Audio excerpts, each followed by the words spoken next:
Gooftan siif haa dhiisu isa abbaa jannata inni siif haa laatu qubsuma jannata inni siif haa laatu qubsuma jannata.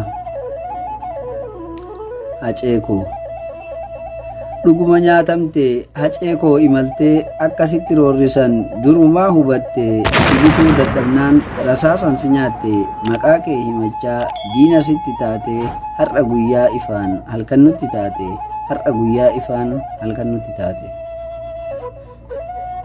Maaliif imalteree imala deebii hin qabne jiraachuu hin dandeenye haceekoo si dhabnee imimmaan siif roobsaa coggaarraa gubanne akka du'aaf kaate bar nuti nu banne akka du'aaf kaate bar nuti nu banne.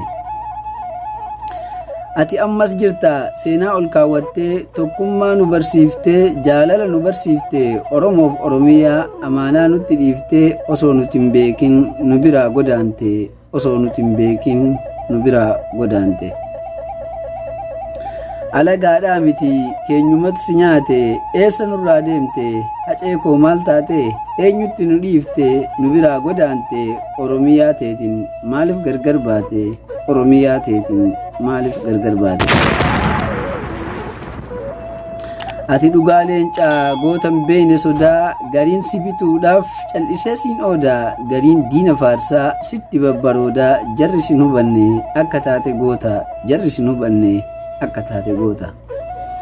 Leenca gaafa xiiqii leenca gaafa morkaa dhugaa dubbachurraa maaltu hacee dhoorkaa diina kee sodaattee dhugaa hin dhoysine ati du'uu keetiif sabni sin obsine namuu si jaalatus du'a sin oolchine namuu si jaalatus du'a sin oolchine. Diina laatii miti kennatu si nyaate gantuun saba keessaa tasa kan dhalatte diina si nyaachifte kunoo hobbaafatte diina si nyaachifte kunoo hobbaafatte. Diqaalaan Amaaraa maqaa kee baafattee diina sitti bittee kan si galaafatte ati akka duutu durumaa hubatte waydu'a sodaadhaaf saba gurguratte waydu'a sodaadhaaf saba gurguratte. Dhiira sanyii leencaa kan kutannoo qabu dhiirri sabaaf du'e yoomuu gaabbii hin qabu namuu hin dandeenye lubbuu tee dhaqqabu kan si galaafate rabbiin siif haa qabu kan si galaafate rabbiin siif haa qabu. Warri hacee nyaate goota ilma hundeessaa gumaa isaa baasuuf qeerroof qopheessaa diinni nuuf diinuma baasaa biyya keessaa gaafa goota dhabde mee akkamiin teessaa gaafa goota dhabde mee akkamiin teessa.